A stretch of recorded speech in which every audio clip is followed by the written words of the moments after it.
Okay, now let's do a new video. So as you saw by the title, let's talk about how imagination, the way we think about imagination, and intuition are not the same. I'll read you an essay that I wrote a few years ago, and like always I'll comment during reading whatever comes to me. Then I have a few examples for you to share with you what I mean by that. So let's start. This is something I wrote a few years ago. So here we go. Imagination and intuition are not the same. The first you do consciously by holding unknown to your image in your mind's eye, while the latter is not unknown to you picture, not something you do consciously, but one that finds you, happens to you. It comes to your mind's eye spontaneously from this energy consciousness, this living, breathing, interconnecting web of life we call the soul, which is not only within, but we are also within it. The difference really, it's not that difficult to understand. The difference is that imagination, you use the images or the thoughts of what you know, and you rearrange them in your head. You know, you picture this and you picture that. But intuition, what it does, it comes to you, image comes to you spontaneously and uses your imagination like a screen upon which it displays its information. So imagination is the background on which intuition, which comes from your inner self, from the spirit, let's say, from the sacred, yeah, it gives you an answer usually, or a message that you need to know, and it uses your imagination, uses the images, that sometimes even words. Like I said so many times before in my videos, you know, it will use words when you know, in that space between you're awake and you're asleep. You're still in the dream, you're still experiencing what's happening in the dream, but you already hear, for instance, the birds in the morning outside your window. In that space, in that threshold, what we sometimes call the trance threshold, there will be a message. And the message, it can be a picture message, images. That's why symbols are so important, because soul, or the sacred, the spirit, uses its own language, images, yeah, mythological images. When it's an archetypal comment to us or message, and there in that space it will communicate to you. So it uses the imagination, but it's not the imagination per se, right? Okay, so I'll continue. So where did I stop? Okay, so this energy consciousness, so what I'm talking about is this spirit. So it's this living, breathing, connecting web of life we call the soul, which is not only within, but we are within it. It's from the formless that the entire relativistic world of form emerges, wrote Paul Hague. In the theory of everything, like wave and currents on and beneath the surface of an ocean, never separate from the ocean itself. This union of form and formless is the ocean of consciousness, the center of which is love, the divine essence we all share, providing the cosmic context for all beings in the universe, including us human beings. I want to comment here regarding love. Love, the way we think of love, is a romantic love. You know, you fall in love and you chase someone, and they perhaps they like you or not, yeah. And then you have a love relationship. You know, we're thinking, like I said, when we think about love, is a romance. But here, usually, when the mystics, when the shamans, when they talk about love, it's the union with the inner self, the love for the beloved. And the love simply means relationship. So union, a relationship, companionship with the other, with the unknown, with the spirit. That's when usually mystic poets and shamans and so on, like Rumi or so, when they talk about love, they don't mean a romantic love for another person. They mean this relationship with the spirit, yeah? Okay, so keep going.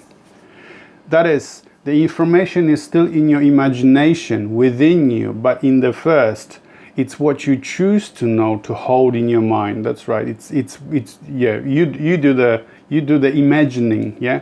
While the other is or intuitive is what comes into you spontaneously from this quantum field we are immersed within, and is something new to you, a revelation. So again, it uses your imagination, but it's not imagination per se. The intuition comes to you from the spirit, yeah? It's a revelation in this sense. In this sense, you are a receiver, as it were.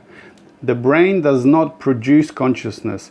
It transmits and displays. This is Erwin Laszlo in The Immortal Mind. Thus, it's both within and without, invisible and visible.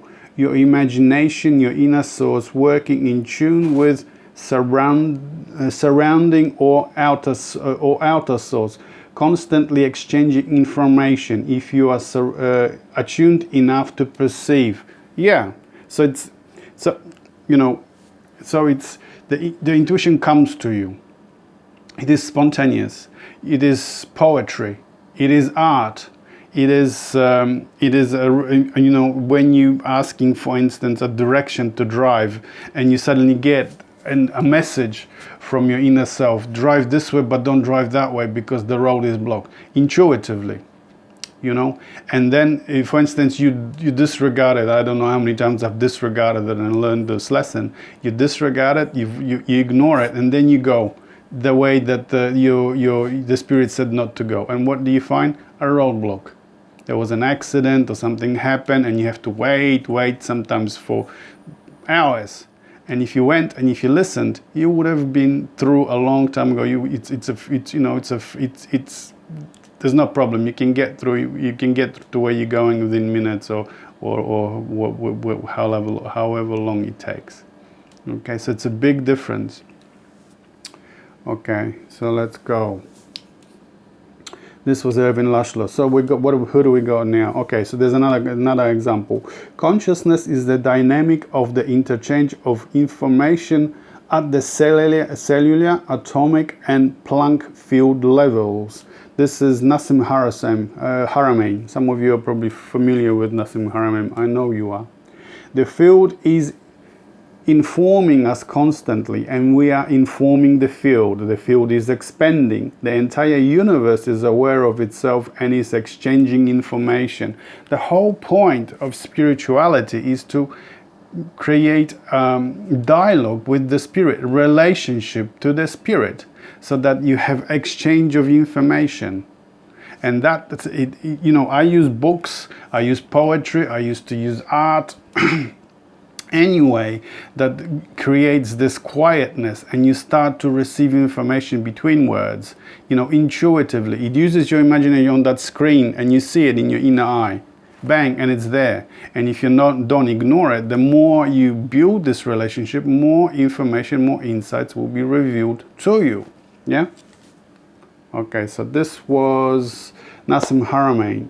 So this is that talent, that psychic ability to tune into another person's energy, regardless of geographical space or time, and speak personal details, or the phenomenon of remote viewing, where some people have this talent to tune into the energy of a particular place and see in great detail what's there. Actually, remote viewing, we know for a fact, I think I shared this with you, I can't remember the gentleman's name, but remote viewing has been used by the 3-letter agencies in the US, at least that's what we know. That's what he was saying, because he said he was part of the program, for decades. So they have these people that have this talent to be able to tune into a place, a certain geographical place, and they see it in their mind's eye, and they describe what is exactly there in incredible detail. So this is what remote viewing is.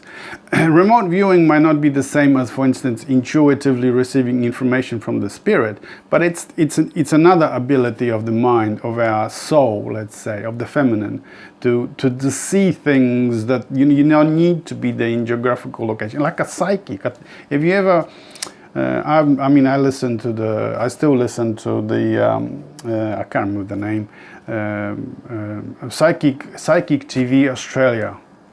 And sometimes when you listen, when you really tune out, that is to say, you let go of your own way, you get out of the way, and you listen, the information, even the recording might have been done a week ago, but the information that you receive there, in between the lines, in the comments, what the psychic is supposedly reading for someone else, it's actually going to be for you. If you listen, it just grabs you. You know, and then the psychic, so the ability to tune into spirit and have its information, a relationship with it, is like being a talented psychic. You tune in rather than tuning into the energy, let's say, of another person. You tune into the energy of the spirit, and the spirit, you call to the spirit, as it were, and it comes and it gives you the information. A lot of people say this is ancestors or people of the dead and so on. You can say that, but it's really this consciousness. Sometimes people call it the Akashic fields, where all the information is already there. All you got to do is tune out this outside reality and tune into the inner reality. That one which speaks to you in these moments of inner voice, of poetry, of art.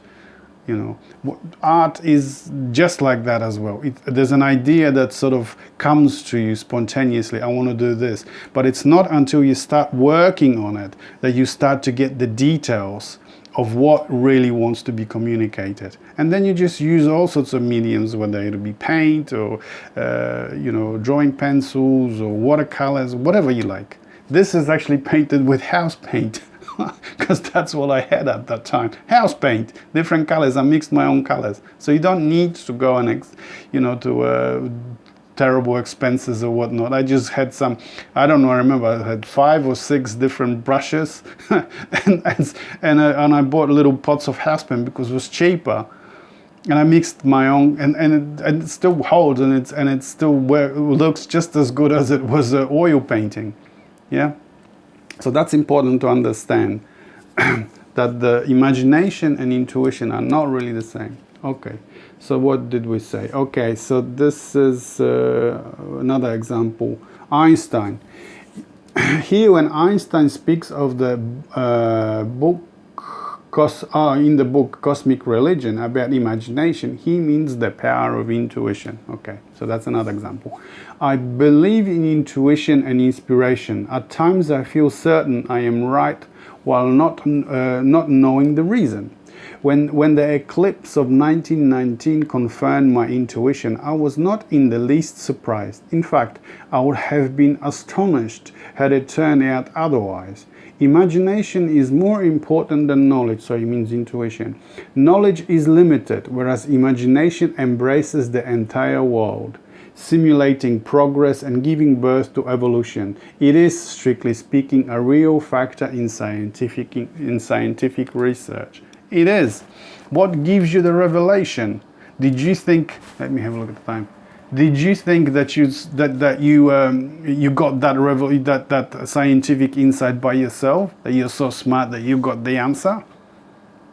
I've given you so many examples. Einstein is one. When he was researching his theories, he had this practice of sitting there and holding, I think it was Einstein, holding a ball in his hand, and he's contemplating on the solution to his problems, to what he wanted to know. And it was the reason he held the ball in there, because when he was in that space, he was just falling asleep and still here and still heard what was happening around him. The ball dropped because your body relaxes. And that's when he woke up. He was able to be conscious at that moment to receive the information between the two spaces, the dreaming and the waking. And that's how he received this information. There's another example. The guy I've told you this before, the guy that invented the benzene, petrol. He had a dream of Ouroboros, a circle of dancing atoms around molecules around the circle. And that was the answer to he couldn't find he was a chemist, a chemical formula to create petrol, benzene. And the answer came to him in his dream, the dancing molecules around the circle. And he knew in an instant that's the answer. I mean, Nikola Tesla worked in the same way. I work in the same way. Jung worked in the same way. Actually, I started reading Katafolke. So, you know, Peter Kingsley is not mincing his words. You have to have, you know, you've got to be able to be, by creating a relationship with the Spirit, you have to be able to go mad. The madness that we're talking about is not madness as in you go mad and start throwing chairs around the table, around the room, and start abusing other people and behave in a strange way. The madness is because the intuition, something else takes over you. And you get this feelings, even in your body, what you need to do, what is actually needs to be communicated through you. That's what they meant by. That's what he meant by madness, Vincent Kingsley, when he writes in this book. Jungians want to get rid of that because you're not supposed to be possessed by the archetype. But the archetype has to possess you, otherwise you don't get any information. Any poet, any mystic poet or artist is going to tell you that. If you look at the artists, any real artist, he was possessed when he was painting. It wasn't something that he did. Some things did it through him.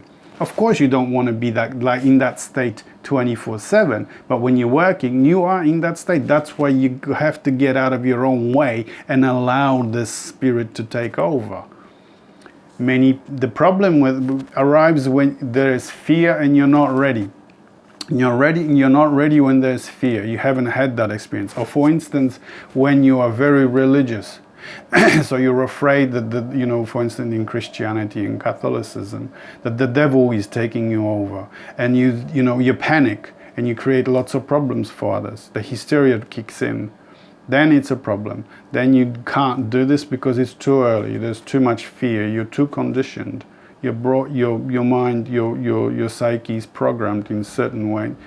So you're never going to be able to. Or maybe when you grow up, let's say, and allow this to happen. Shamans, that's how they work. They allowed themselves to be possessed by the Spirit. That's why they took all sorts of psychedelics. We still use psychedelics to this day. There are people that travel to South America, pay a fortune for some, self-proclaimed shaman to give them this terrible stuff, ayahuasca, and then they have a trip. Whether they have a good trip or bad trip, if you're not afraid, if you're ready for an experience like this, you're not afraid of the Spirit. You're not afraid of being taken over. You're not afraid of the archetypal, of the mythological, because you're not programmed religiously. You might have a good trip, but if you're not ready, there's fear. There is this programming, especially the religious, the traditional programming, that all of this is pagan, devil worshipping and whatnot. Then you might have a terrible fear. Or if you have some kind of trauma or something when you were young, and there's a fear of certain spiritual experiences, or something happened to you where you're afraid of these things, and then you might have a bad trip. So you have to remember that when the Spirit comes, when the unconscious comes, when the soul comes, it will feel weird. But if you're not afraid, something might happen. But if you're afraid, it might be a terrible experience. That's why in the ancient Greeks, the classic Greeks, had a saying: those that do, muses guide; those that don't, muses drag. You see? Okay, so let's finish my article here. The Brian Swim also tells a similar story about the power of intuition to directly inform solutions, this time in scientific research. A scientist talked to corn. I've told you this, but let's go and talk about it again. Which spoke back to her intuitively, revealing a deeper biological mysteries, and for which she won the Nobel Prize. Barbara McClintock, Nobel Prize in Biology. Her way of doing science was a combination of analysis and intuition. She would be reflecting upon the chromosomes of corn. That was her study. She would actually commune with them. This is intuition. And they would speak directly to her. She called them her friends. Now, most people would see this as ridiculous in science, but she won the Nobel Prize, so we have to pay attention. Exactly, she got the answer by establishing a relationship with her study. I think that's the way research will be done in the future, not exclusively, but always together with traditional analytical methods. When she first presented her results to scientific audience, there was a stunned silence when she was done. It was just beyond what they could handle. They couldn't understand the answers. They couldn't understand what she was saying. It was just stunned silence, no response. 40 years later, they gave her the Nobel Prize for that work. It took the whole scientific world of biology 40 years to catch up to where she was. Exactly. Look at my own work. I've been writing this, let me have a look at the time. I've been writing about this for decades. And some people are just catching up to what I'm saying. It's because we are conditioned this way in our rational Western society. Anything irrational is seen as bad. If you go, for instance, to a psychologist, mainstream psychologist, and you start to bring your revelations or your dreams or, your intuitive insights to them, you're going to be labeled as hysteric or mad. You're going to be put on tranquilizers. This is still the reality we live in. So, with her studies, 40 years it took the whole scientific. They couldn't go along with what she discovered then because they haven't caught up yet. It took him 40 years to catch up to where she was already. That's intuition. You get it in an instant, and there it is. You might not be able to ever share anything that you get with intuitively, the insights, because people are not ready. It's way too early to be able to communicate the solutions to whatever it is that you've asked. That's just the way we're programmed. There's nothing you can do. And that will make you a loner.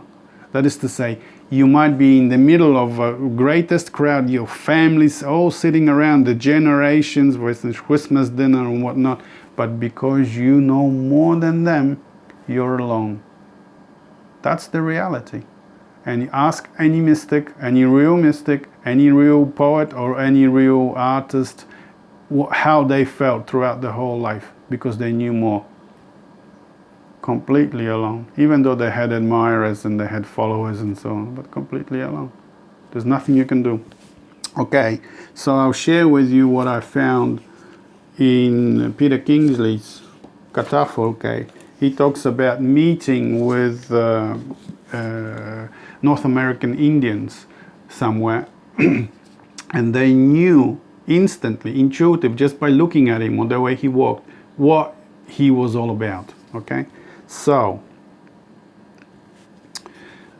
this is their intuitive ability to understand immediately, and I mean instantly, what my work is before knowing a single factual detail about it or me.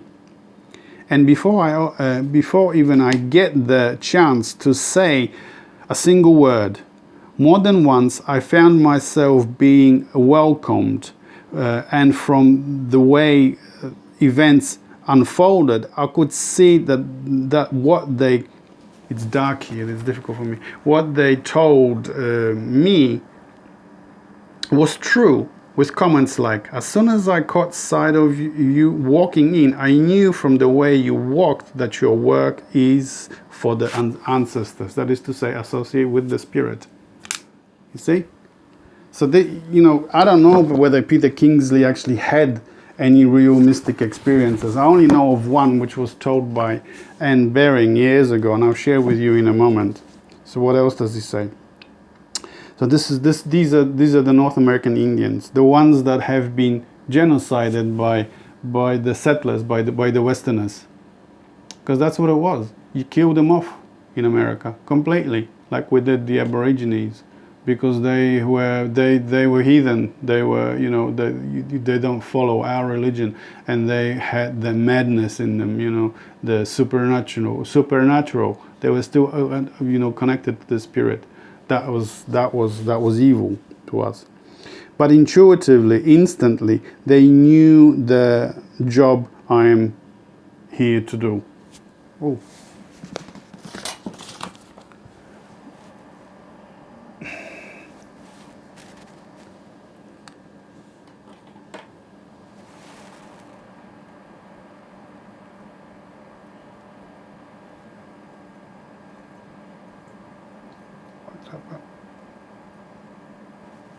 Oh, we're still recording, but my camera seems to have gone funny. Maybe it's not enough power. Anyway, so that's what I wanted to talk to you today. I think not enough battery left.